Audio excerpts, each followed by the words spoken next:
Namaste,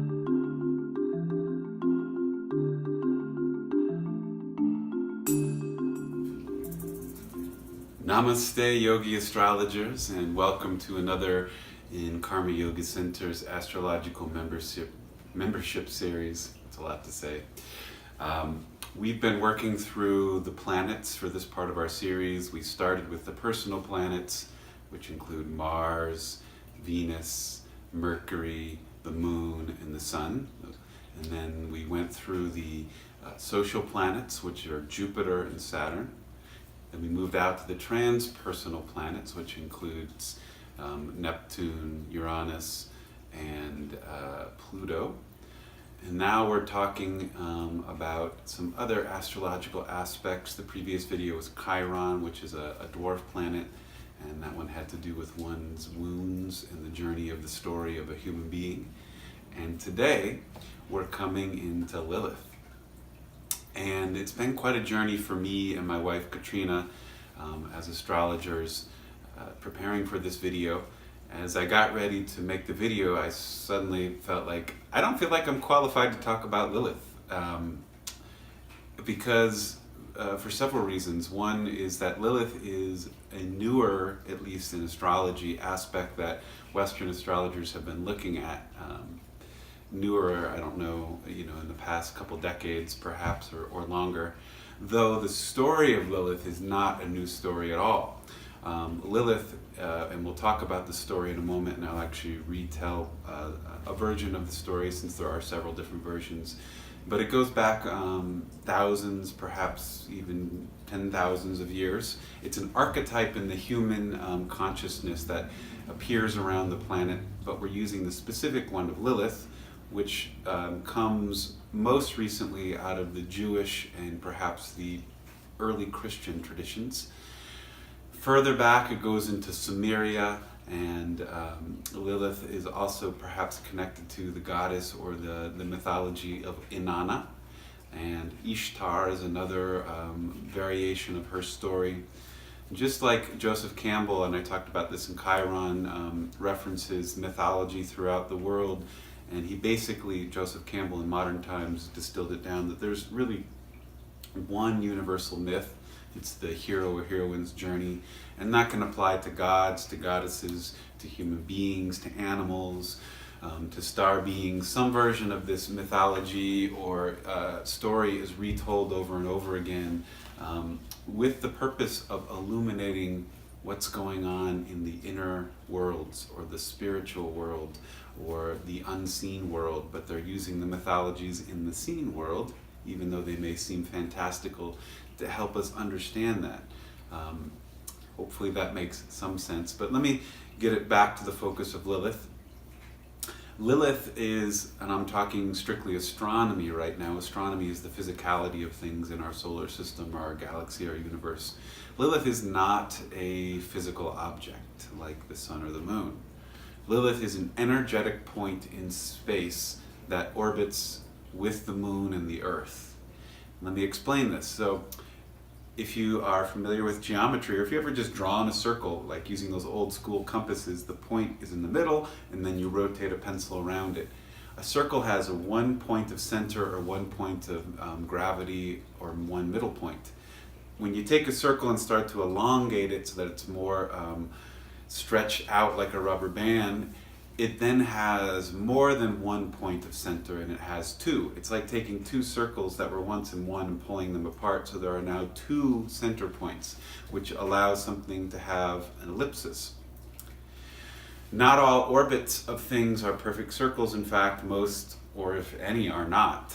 And most orbits are elliptical. The moon that goes around our Earth, has an elliptical orbit, meaning it's longer on the sides and shorter in the middle, which means it has to have two center points of gravity. Well, one of them, which we know of, is Mother Earth, or Gaia, the planet that we live on.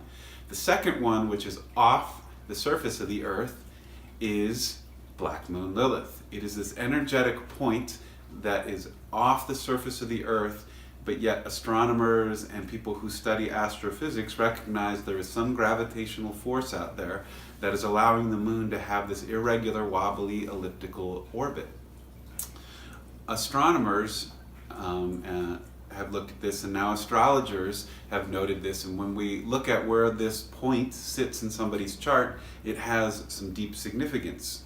And most particularly, Lilith has a lot to do with one's conscience and with one's connection to deeper energies of God and the sacred feminine and spirit, and it even goes into the mythologies of Adam and Eve and original sin and finding your way back to source or the center. I'll explain that all in a moment. But you could think of Lilith, and Katrina has talked about this in her videos, as two people crossing hands and leaning into each other and spinning around. Each of those peoples are center points of gravity as they rotate around the circle. And that's kind of like Lilith and the moon and the earth having this dance as they spin around each other. So Lilith has a 9-year orbit that it takes to go around the sun, that energetic point, or at least a 9-year orbit, I should say, around the zodiac signs. If we were to place Lilith in the night sky as a physical object, it takes 9 years for it to circle around the 12 signs of the zodiac. Really about 8 years and 10 months, depends, but it's pretty close. 9 is the sacred number of the sacred feminine, of the feminine energy of the universe. I think that's another synchronicity to her orbital pattern that goes around. Currently, Lilith is in the sign of Aquarius. And if we're referencing this, as I said with Chiron, other aspects, every astrological body, whether it's physical or non-physical, both has a meaning for you personally, like where is it in your birth chart, tells you something about your soul's journey this lifetime. Where it is today tells us also something about your personal journey. It's how are you currently interacting with that energy, whether it's the sun, the moon, or Lilith. And it also tells us something about the collective as a whole, what it means for every person or every being on this planet, and how that's playing out at a social, at a spiritual, at a physical level, on an emotional level for everybody. To find Lilith, it's not a typical aspect in your birth chart, but if you go to astro.com, you can have that program show you where Lilith is in your chart, and it'll both show you what house, 1, 2, 3, 4, 5, all the way up to 12, and what sign it was in when you were born. And that will tell you a lot about the aspects of Lilith in your life and how it's playing out through the journey of your life. Also important is what relationship does Lilith have to other astrological bodies in your chart, like does Lilith square your sun? Is Lilith opposite your Pluto? Is Lilith conjoined your south node? These will all tell you more about your journey as a soul and tell you how that aspect of Lilith, which again has to do with the sacred feminine, sexuality, fertility, one's conscience, and one's connection to the world of taboo, but also one's connection to their personal alignment with God within and not with external sources. Okay, that's the general setup for Lilith. Let me go into the mythology or the story of her. And telling the story of her is just as important as it was to tell the story of Chiron. Chiron has to do with one's wounds, and there is a lot of relationship between Chiron and Lilith about how we have suppression and repression of the feminine energy, Lilith, and Chiron wound. When we repress and suppress the feminine energy in us, it's going to create a wound. And for many people, there is some relationship between their Chiron and their Lilith. They may not be in the same sign or house, but healing Chiron and Lilith has a relationship between the two of them. And one of the relationships, at least the way Katrina and I feel when we've discussed and explored it in our own charts, is storytelling. Being able to tell your story as whole, as complete, as nothing is too taboo to reference. At least once in your life, you need to fully be able to express your story, tell what the journey you've been on, say what's happened in the inner worlds, confess the things you've done, and say the things you've thought that may not be in line with your conscience. And that may be a challenging thing to do, but there is liberation in wholeness in being able to tell one story in its completion, and not being able to, and not hiding bits of it or putting parts of it as in the shadow, or even if I did that, I can't say that. Okay, to the story of Lilith, and I'm going to start with the Jewish / early Christian version of it. Some people say that Lilith's story appears in the Apocrypha books, the books of the Bible that have been omitted. Others find reference to it in some Jewish texts. And again, it goes back to some Sumerian texts, the epic poem of Gilgamesh. I'm not going to go into that one so much because I'm not as familiar with it, but I'll keep to the reference of the more Judeo-Christian / world archetype of Lilith. Lilith is considered to be the first wife of Adam, before Eve. And in the telling of the story, Great Spirit, Creator, God, made Adam and Lilith together from the earth. In the mythology in the Bible, Eve was made from Adam's rib, and she came from the masculine element. But Lilith came equal from Creator and from the earth, from the clay, from the soil, and was created at the same time as Adam and brought upon this earth. And when they were in the Garden of Eden, when Adam and Lilith were beginning to explore the relationship as the masculine and feminine, Lilith, rightfully so, considered herself as an equal to Adam, not above, not below, not subservient, or not ruling over Adam, but she saw herself as an equal to Adam, as God created them both, or Creator made them both from the same source, from the same intention. Adam, however, the masculine element, did not agree with this. And when Lilith said to Adam, and it was in reference to their sexual union about who should be on top or who should be above and who should be in control, Lilith explained to Adam that I am your equal. We are two parts, two pillars that hold up the temple of spirit, and we are needed to be together. And Adam disagreed.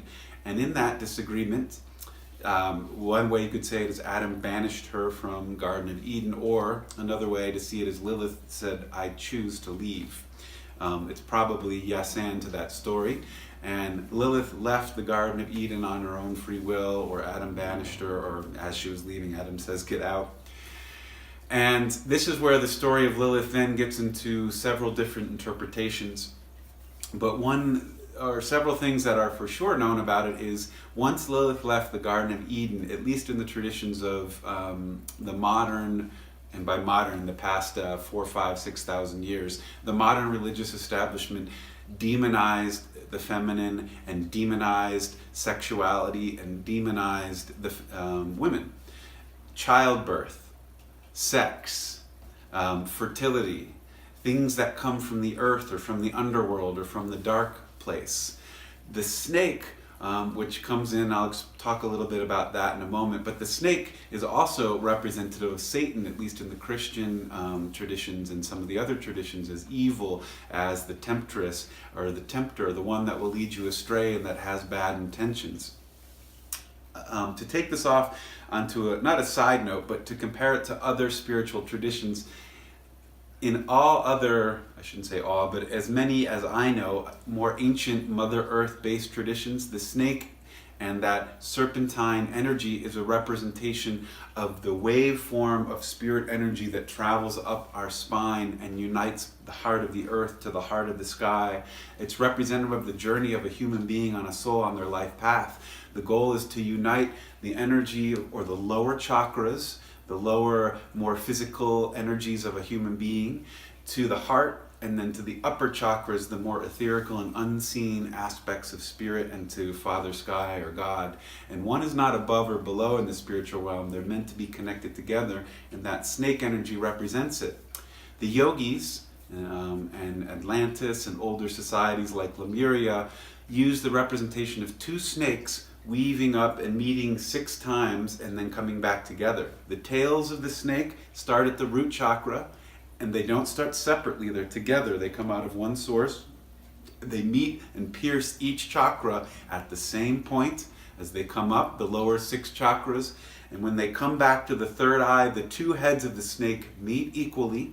They're called Ida and Pingala. Ida is the feminine on the left side, or my left, I think it's reversed in the video, and Pingala on the right, which is the masculine. And when they both meet back together, the third eye represents God consciousness, or understanding spirit, or tuning into the spiritual laws of the universe, and intuition. When both of those energies are allowed to flow clearly through the lower 6 chakras, the root, the sacral, the third chakra, the heart chakra, the throat, and then the third eye, we open up to God consciousness. And then above that, the crown consciousness, or the crown chakra, the seventh chakra, is represented as being above the duality of things when those two energies come back together. You can find the snake in other traditions as well. It's used as the healing of the symbol of healing in modern Western medicine. So when we think the snake is evil, anytime you go to a doctor's office, they have the symbol of the Caduceus. The Caduceus was the Greek word for it, but the Greeks took that symbol of the two snakes rising up a staff and opening up into a pair of wings with one circle above it. Does that sound like what we just talked about from the yogic tradition? The staff is your spine, or the representation of the human being. The two snakes are Ida and Pingala, them both coming together at the third chakra. Most of the time, if it's drawn properly, the snakes are crossing 6 times. And then the seventh chakra is the ball above it. The wings opening up is the expansion of the heart energy or spirit energy. And we see the same representation in the Christian tradition, the Holy Spirit, the dove, in the Native American spirit, the eagle, in the South American spirit, the condor, in the Egyptian tradition, Horus. In the Jewish tradition, they use representations of the bird as well to represent the opening of spirit. So this ancient symbol is all over our modern Western thing, which for the modern world, we hold this, the modern Western science and medical world, as an achievement of our mind, and really it's referencing the achievement of spirit, or the spirit. You get the idea there. You can look to many other traditions for that snake representation. But going back to Lilith, when Lilith left the Garden of Eden because she said, I'm equal, and the patriarchy or man said, you are not, then everything about the feminine was put as subservient, below, suppressed, repressed. Another thing that's associated with the feminine is emotions, the emotional body, the intuitive emotional body, and that has been suppressed and sought to be controlled by the patriarchy and by religions. The emotional body is the way into the internal realms of one's soul to help understand what's happening there and to understand one's conscience or one's Godhead within. If you can withdraw people's ability to express and feel and know their emotions, it's a big block to getting into one's inner worlds and connecting to your own authority, your own sacred feminine, your own fertility force within you, whether you're a man or a woman. So the snake was demonized. Sex was demonized. Lilith was left the Garden of Eden because she disagreed with Adam about the equality of sex, or that sacred power of union of two souls, the merging of the chakras, the merging of karma and dharma together. That's the deeper unseen levels of what's happening when you have sex with another person. You're unifying yourself at a soul level to create something that is greater than either or. It's the bringing together of the masculine and feminine. And it doesn't happen with just the masculine, and it doesn't happen with just the feminine.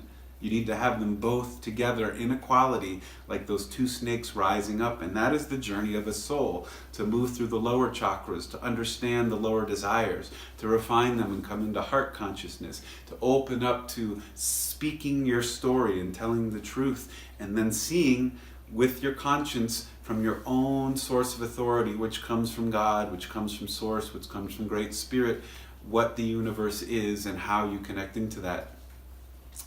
So these symbols in the Western patriarchy have been now demonized or put as less than or suppressed. And this has been the whole journey of the patriarchy for the past 6,000 years. Suppress people's emotions, suppress people's sexuality, suppress people's ability to go into their own underworld and shadow and heal it. Instead, we greatly shame and guilt them. The Catholic Church, the Jewish tradition, I'm not picking on these as wrong, but there is a tremendous amount of guilt put on people because they're human beings through these traditions, or at least the way they've been interpreted through the patriarchy. I believe these traditions also have the ancient aspect of the feminine. In the Jewish, it's Shekinah.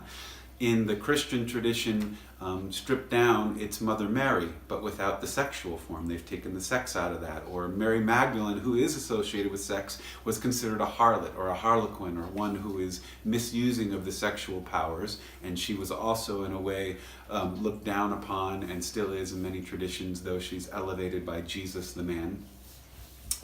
So when Lilith was cast out or chose to leave, the Garden of Eden. There's parts of the mythology that then says she becomes a demon, a succubus, and she has 1,000 infants a day or 100 that she kills and tries to lead them astray into the taboos of sexuality and into the sacred, into the cult of misusing of sexual powers. We'll talk about that a little more. And then childbirth is also, considered evil in some traditions, or it's meant to be controlled by the masculine aspect, and it's not something that's natural, and it's not something that's considered beautiful and the creative force of nature. And Black Moon Lilith is an opposite, or not an opposite, but it's a continuum of the moon energy, and the moon in astrology is the emotional, intuitive body.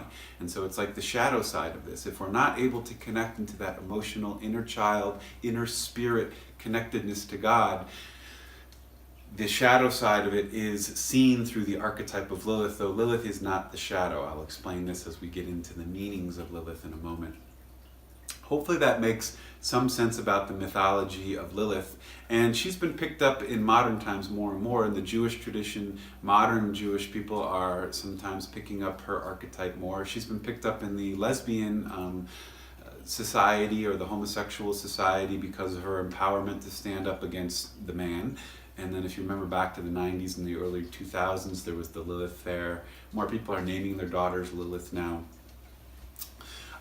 But something to speak to about Lilith, particularly when she is now being sometimes represented as a symbol of empowerment for women. Lilith, every man, every woman, every child, every elder, every transgender person has that masculine and feminine energy inside of them, that Ida and Pingala, or that positive electron force within them, that external and internal force. These are all different words for the same principles of the universe. Doesn't matter your external gender, you all have it within you. And so when Lilith is upheld in feminine or feminist movements, sometimes, not saying always, it's shown as the ball-busting bitch that gets out there that's ready to kick the ass of every man and stand up to it. And while that archetype we need to lift women up, Lilith, at least the way that Katrina and I and this astrology and the greater traditions understand it, is not meant to pound down and beat back against the masculine archetype. It is meant to be rebalanced and brought into sacred union as equal, as working together, as cooperating, as coming from the same source of great spirit and returning to the great source of spirit. However, when she's represented just as her Kali aspect, or just as that fierce warrior who's going to cut off the head and balls of any man, it's also an unequal, unbalanced representation of what Lilith's wholeness is. Her wholeness is also, if you can see behind me, the archetype of Saraswati, which is the higher chakras in one. It's seeing truth, it's beauty, it's the waterfall, it's the poetry and love in the universe, it's the word used in high vibration and truth.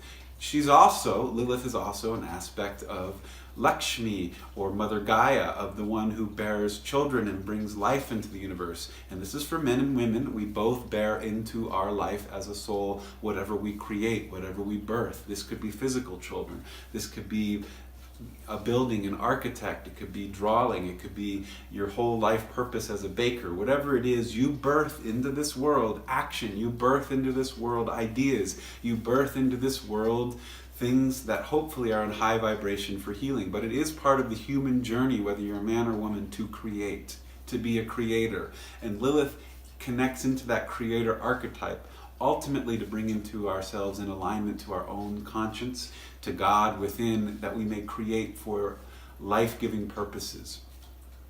Okay.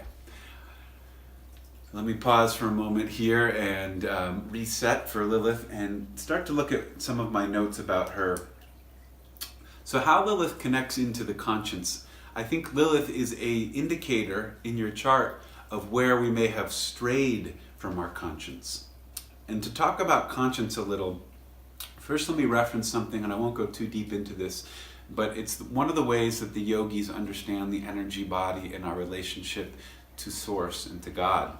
And they call that the koshas. And the koshas, if you draw them out as the energy bodies, they're 5 concentric circles that get smaller and then come into a center point.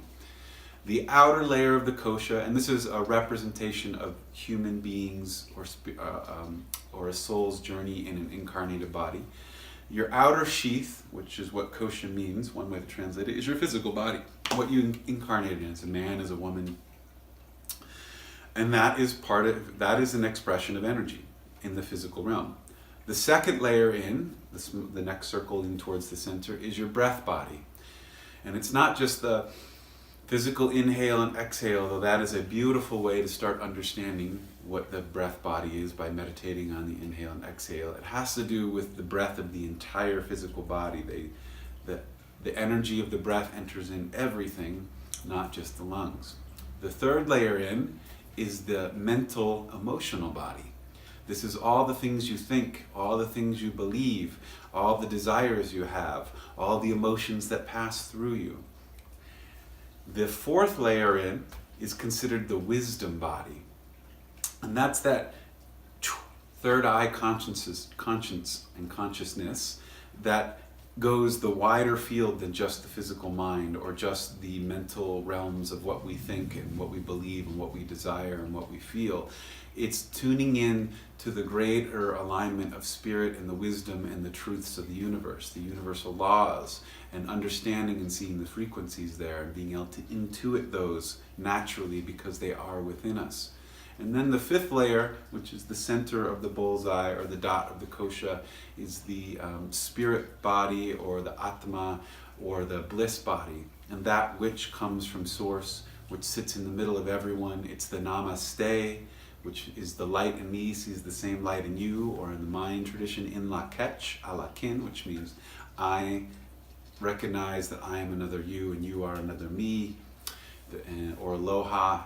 Many traditions honor that center point of the circle or of the spirit of the kosha. Now, to get back to those third and fourth layers, the mental thought realm and the intuitive realm, Lilith, at least the way Katrina and I have connected to it, is the beginning edge of that fourth wisdom body, and it connects into the mental realm. The mental, emotional, desire realm can be one of the biggest blockers to getting into that intuitive realm. Our thoughts that we think, our desires, our taboos, our things that we think about that are seemingly evil or not in alignment, even if we're mostly a good person. And this gets into that myth of Adam and Eve, and as I said, I would get back to the snake in the garden of Adam and Eve. No matter how, I shouldn't say no matter, most people on this planet, even if you're living a good life, at some point we have thoughts and desires and taboos that cross our mind. We may have thoughts about animals, about people of the same sex, even though we may consider ourselves heterosexual. We may think thoughts of revenge and acting out that revenge. And we may have thoughts of stealing or doing other things that seem to be out of alignment with our conscience. And I'm separating out conscience from external conscience and authority, though this plays in with the Lilith archetype. And that layer between the mental, emotional desire body and the inner wisdom, the barrier to get into that, or the portal to get into that, is your conscience. If you are not in alignment with your conscience, if you've taken actions, or you've had thoughts, or you're pursuing desires or fantasies that are ultimately against your own conscience, and that's part of the journey of Lilith, is to come back into your power and recognize your own authority, your own inner conscience, and not have it projected out on the church, on the parents, on the teacher, on the books, on the society, on the media and on the news, on what they tell you. Though what they may be telling you may align with your conscience, but ultimately it's taking that authority back like Lilith did. I am sovereign because I am from God and God is within me. And when we are in alignment with that, we can stand in our sovereignty and in good conscience and follow what we're being told. When we're not, and that includes all the levels of energy. You know, sometimes people will stop at just the physical action level. Well, I haven't killed somebody. I haven't cheated on my wife. I haven't slept with a sheep. I'm throwing that out there. Just because people consider all things in their mind at some point, and maybe me just saying that makes you think about it. And then what does that mean towards your conscience? The journey of Lilith is to understand your true conscience and to be in right way with your conscience. If we're not in right way with our conscience, it can create lots of troubles for us. Suppression, repression, depression, addiction, taking actions that are not in right way. Or projecting that on others. Like if we are pissed because we have taken an action or gone into something that's taboo, and we feel bad about it, but we feel like it's an external authority. I feel bad about it because I think my parents would have been mad at me, and I'm mad at my parents for thinking they would have been mad at me that I took that action. But ultimately, if maybe you sit with it and say, well, perhaps my parents, if I remove them and I sit deeply with that vibrating uncomfortableness, it's because your own conscience said, this doesn't align with spirit. This doesn't align with higher truth. This action or thought doesn't align with life-affirming principles of the universe. And you don't have to turn to any external source to know that. We may look to external sources if we're not sure of ourselves, or we've lost some of our personal authority by giving it away, or we've been in that world of low vibrational activities and thoughts for a while, and we have not stood very strong in engaging with our conscience, even though we feel it. Katrina, who used to be an English teacher and brings lots of great nuggets from that tradition in. And by the way, she has been such a great help with understanding and forming these thoughts on the Lilith. So if this makes any sense, give credit to Katrina. If it doesn't, give credit to me, because I'm not properly portraying everything. But this is really a team effort on both of us to present the Lilith. I'm just the talking head here. But she talks about Edgar Allan Poe and the Telltale Heart. And I don't remember the full story, but basically a man in the story kills somebody. I don't know whether it's his wife or a friend. And in the killing, he takes the heart out of the body and puts it in a box and puts it in the back corner of his closet. And every night when he goes to bed, that heart beats louder and louder, and he can't sleep. And that's the tale of your own conscience, your own heart beating. If you've taken an action, or if you've thought a thought, or if you are engaging in desires or fantasies or things that are not in your own consciousness' highest vibration, which is really coming from God, from spirit, from Wankatanka, from source, from great mystery, through you, because it is you, it's on you to reconcile that, and the conscience doesn't quiet because it is source, it is you. And when you put frequencies in your vibration, whether they're physical or mental or desire frequencies, and they're not aligned with that, and they rub up against the laws of the universe through you, the conscience is activated, that Lilith force within you. Lilith is not there, though, to tell you you're bad, or to tell you that you can never heal these karmas or heal these things, but it is the constant arrow of saying, this is the way to truth, align with this. And the ways to come back out of that, and sometimes it's really hard to forgive ourselves, or to let go of shame and guilt for a thought we've had, or to let go of shame and guilt for an action we've taken in the past. But it's the path of reconciliation and going into the underworld. It's the hero's journey in confronting your fears, whether that be thoughts, confronting desires, sexual desires that may be out of alignment, particularly like if you're in a contract with someone and says, I am faithful to you, but yet you're always considering sex with other people. Even though you may not act on that, your conscience may be strongly pushing up against you and saying something here is out of alignment. There's a journey in this, and part of the Lilith journey, when you discover it in your chart, wherever Lilith sits by sign and aspect shows us where something is hidden, a truth about ourselves that we are hiding from. The ultimate truth is that you are your own authority when it comes through spirit and God, that you are connected to that sacred creative force of the universe, and that you, when you are in alignment, can fulfill your soul's purpose. When you're out of that center and alignment, you may create dissonant and disharmonic things, and you may come into self-loathing and self-hate and issues with exploring things that are taboo and off the table. And we may try and justify that and be like, well, it's my Lilith power, and I can do this because I'm an empowered woman or I'm an empowered man, and I'm going to explore this. And there's nothing inherently wrong with exploring something, but part of that exploration is to know thyself, as the Greeks would put above their temple at Delphi. Do you know thyself when you are stepping into energies of exploration that go outside of what is the social norms or taboos? And there are social norms that, while they may be wrong to society, they may be in alignment with Source and Great Spirit in you. But to know this, you have to be in the journey to stand true in your conscience, to know the truth of your conscience. And when you do go against it, to try and not lie, deceive, and push that away, because that brings the potential to further go down that path. And I believe the mythology of representing Lilith as a demon at that point is also showing, if you go into the deeper meanings of it, that that's the demons about when we reject our inner conscience, and those demons circle around and come in, and they're wraithy and they move. But with conscience, the moment that you look something in the inner world in the eyes and recognize it and say it and put it to words and take it out of the shadow realm, it instantly begins to lose its power. If you have a hidden desire in you that you know or feel that's not in alignment with conscience, but you're sneaking around and you're trying to pursue it in the hidden realms, either hiding it from a partner or hiding it from yourself or not speaking about it with people in your circles, the moment you recognize it yourself and the moment you tell the story, this goes back to the storytelling element of Chiron and Lilith. When you tell the truth of the story and say, oh yeah, that one time I was really mad at someone and I really had a murderous desire about them, but I could never say that because it made me feel like I was a bad person. But the moment you say that, it begins to liberate yourself from further thinking about that perhaps, and it begins to liberate you from holding that shame and guilt on the inner worlds, and it makes a wholeness to you. Admitting that there are parts of you that go into the shadow realm is bringing wholeness.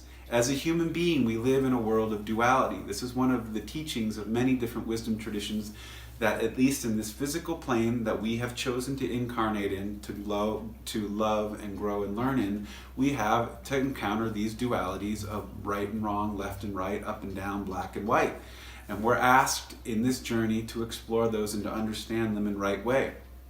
And your conscience, your personal conscience, is the guide for this. But, and would be a better way to say that, when we deny that there's any part of us that exists in the shadow or has potential to think in the shadow or feel the shadow, we're taking a part of our wholeness away. It's like the yin and the yang, that symbol from the Eastern tradition where there's the black and the white spiral, and then there's a dot of the opposite color within that. So in the white spiral or circle there is black, and within the black there's white. It's showing that duality and showing that seed of the other is within the opposite. And I think this goes back, I'll bring it back to Adam and Eve. Some of the mythologies about Adam and Eve and Lilith is that Lilith came back as the snake into the Garden of Eden, and the snake is the wisdom. And it wasn't necessarily that Lilith, the snake, was trying to lead Eve astray and say, eat of the apple and go against your conscience. I believe Lilith, as the snake, if you follow that part of the mythology, was coming back to say, be aware and recognize that within this human experience, there is both the shadow and the light. And instead of saying, go eat the apple from the tree, Eve, Lilith, or the snake, was pointing out, Eve, there is an apple on that tree, and be aware of that. Part of that is saying is be aware, or be conscious, or come into awareness, or bring the wholeness that within you are sometimes thoughts that pop up that are not in alignment with life-giving principles, or things that may be in the taboo realms of sexuality or bestiality, or in the realms of mistrust or lying or stealing, or anything that goes to greed and fear. Indulging in that, which we all do, and that's all an aspect of the shadow realm. We all go into fear. And in that fear realm, we do things that we seek to protect, or to seek to gather things, or to be greedy, or to be lustful, or to satisfy the ego. I would say probably anybody listening to this video, and most people we know, at some point engage or are aware of these energies. And to pretend like they're not there is to pretend away a part of your wholeness, and it takes off a piece of your spiritual journey. It's spiritual bypass. It's denying that. It's not to say to go into that and invite it in and say, yes, I want to cheat on somebody, and I want to indulge, and I want to steal money, and I want to be greedy, and da da da da da. However, denying that one ever has those thoughts, or denying that one has ever acted upon those thoughts, is taking off a part of your wholeness. And so the journey of Lilith really is to bring back wholeness by acknowledging a truth that's been in the shadow. And that can be really hard to do. Part of it is getting the courage from the fifth chakra to speak it. And first part of the speaking could be just to clearly write it down for your own self. Confess to yourself, yes, I have done this. Yes, I have thought this. Yes, I have pursued this. Perhaps it's helpful as well to tell your story. You can put it out there in storytelling. You can tell it to a friend or an intimate other. It is into that realm of confession, but it's less to confess that you are bad and you are evil and that you should be shamed and guilted, but it's liberation. The speaking of your story is liberating, and this is something I believe shows up in many wisdom traditions around the world, and it's something that's lost in our modern society. Storytelling, the storyteller, telling of stories, and telling of stories about the hardships of things that have happened and the way that we've gone wayward, and using that mythological storytelling or even personal storytelling way as a way to heal. It's healing to tell one story.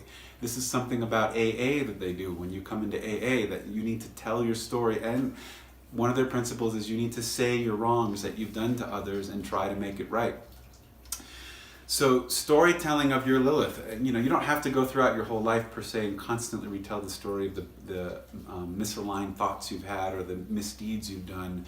But it is good, at least in some point in your life, to release and liberate from that energy and let go of the fear that you have to hide it and be shadowy and keep it suppressed. The more we suppress things, the more we further suppress things. And that can distort our inner realms. It distorts our emotions. It distorts our perception.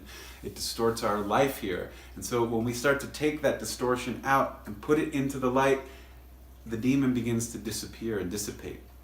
The demon or the thought or the misalignment within you, the moment it's in the light, it doesn't like that, and it starts to dissolve.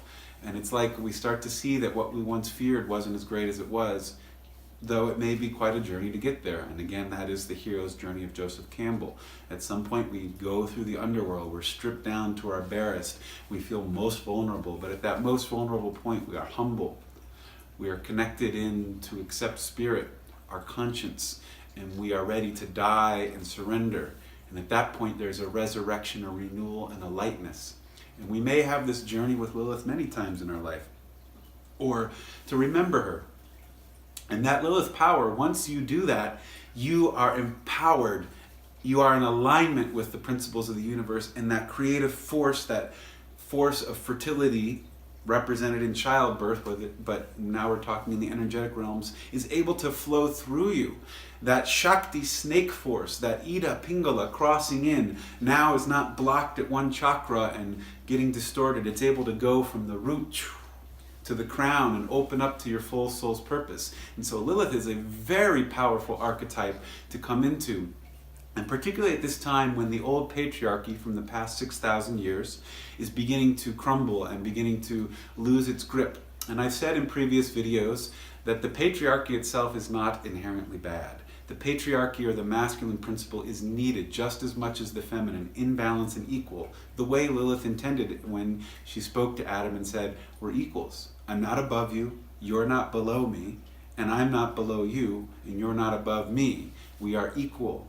And that is what we're seeking to bring back now. So if you do seek to bring in that Lilith archetype and to work with it and define your own conscience, the staff on the earth, I stand in my power because I am truth with myself, with God, with spirit, with great mystery, that there is great empowerment in that. There is creative force that flows through. You're inviting in all the goddess aspects, not just Kali, but you're also calling in Lakshmi and Saraswati, those higher principles of creation and fertility and abundance and sharing of those principles with others. And this is for men and women.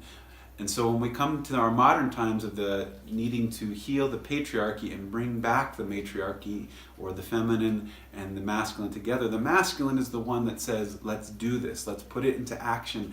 And the patriarchy, the Mars principle, which is the warrior, says, let's do this and go for it.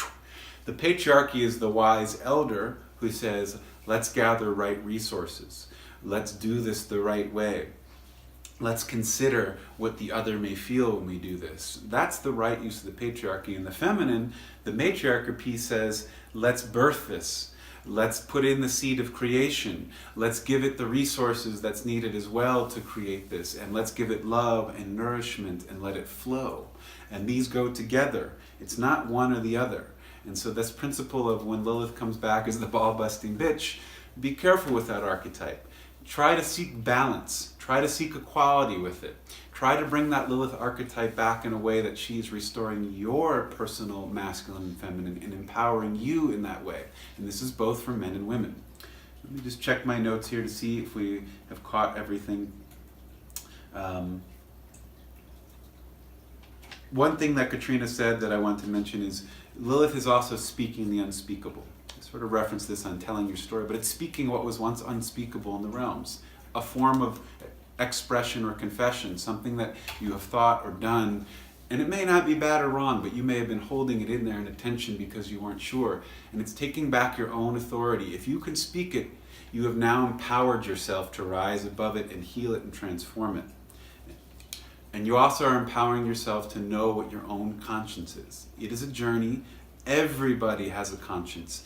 Everybody's conscience is true towards source when you tune into it. It can be a journey and a struggle, and we may fight it and project against it, and we might put our conscience out externally and project.